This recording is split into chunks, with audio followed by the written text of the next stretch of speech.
Okay dear student, आज हम देखेंगे रॉकेट नोदन। ठीक है, तो रॉकेट नोदन मतलब ये होता है कि आप लोग देखे होंगे रॉकेट का प्रक्षेपण किया जाता है। इसको प्रक्षेपण भी बोल सकते हैं। मतलब ये कि ईंधन जलाते हैं तो नीचे तरफ बहुत ज़्यादा मात्रा में धुआं निकलता है, फिर रॉकेट ऊपर जाता है और पृथ्वी से आकाश में चला जाता है।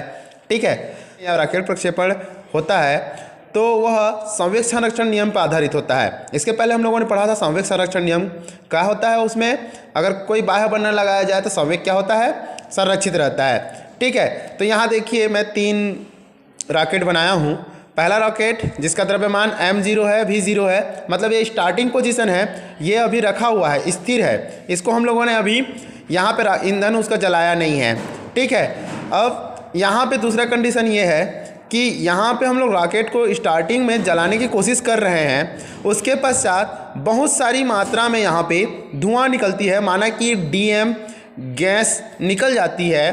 ठीक है, और उसका द्रव्यमान जो है DM कम हो जाएगा, क्योंकि DM मात्रा की जो ईंधन थी वो जल चुकी है।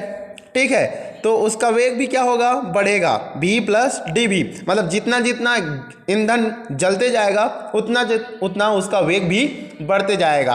अब ईंधन जलना मतलब क्या होता है, तो हम लोग वहाँ पे रॉकेट में फ्यूल रखे होते हैं, हाइड्रोजन।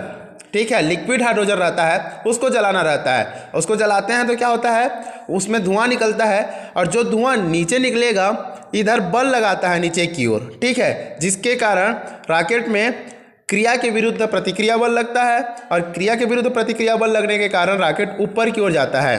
ठीक है, और वही जो है यहाँ पे उसका वेग बार बार परिवर्तन होता है, और वेग में परिवर्तन मतलब हम लोग क्या बोले थे, त्वरण।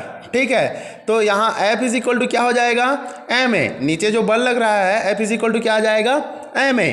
ठीक है, तो A कहाँ से आया, A जो है उसके वेग में परिवर्तन के कारण आया। A किसको क्या बोलते हैं, A को त्वरण कहते हैं, और यहाँ F जो है वो बल है, और m क्या है, उसका द्रव्यमान है। ठीक है, अब उसी की गणितीय विवेचना कर देते हैं। तो प्रारंभ में रॉकेट का द्रव्यमान कितना था, m0 था, वेग कितना था, v0 था।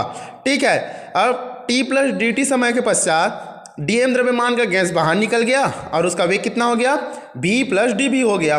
ठीक है, तो अब आएगा कि रॉकेट के संवेग में परिवर्तन कितना हुआ। तो संवेग बराबर क्या होता है, द्रव्यमान गुणित वेग। मतलब इतना द्रव्यमान कम हुआ है तो उसमें घटा देते हैं, m - dm कर देते हैं। ठीक है, और उसका वेग कितना परिवर्तन हुआ है, dv।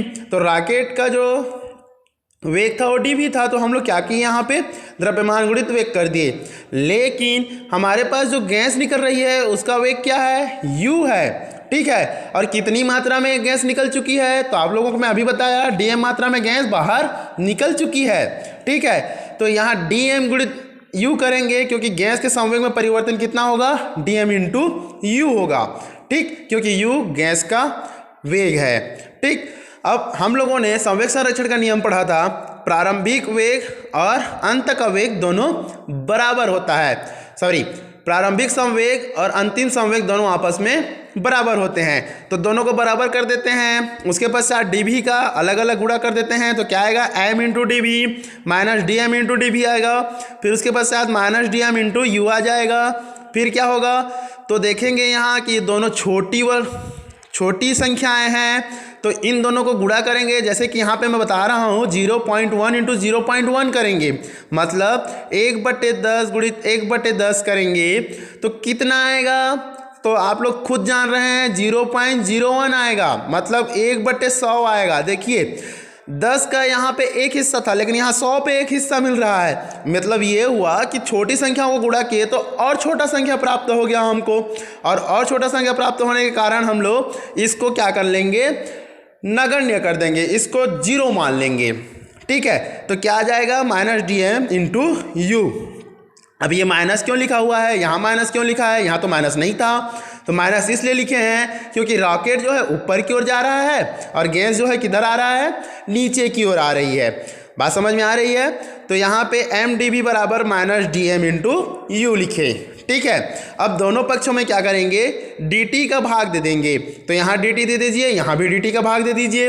अब यहाँ देखिए वेग में परिवर्तन की दर आ गया है, तो dv/dt बराबर क्या आ जाएगा, अब -u/m कर दिए और इधर dm/dt कर दिए। अब वेग में परिवर्तन की दर को त्वरण कहते हैं, इसीलिए -u/m dm/dt क्या कहलाया आपका? त्वरण कहलाया। लेकिन यहाँ हम लोग जान रहे हैं अगर m को इधर पक्षांतरण कर दे तो m इंटू क्या आएगा? a आएगा, और a बराबर कितना आ जाएगा? -u dm/dt आ जाएगा।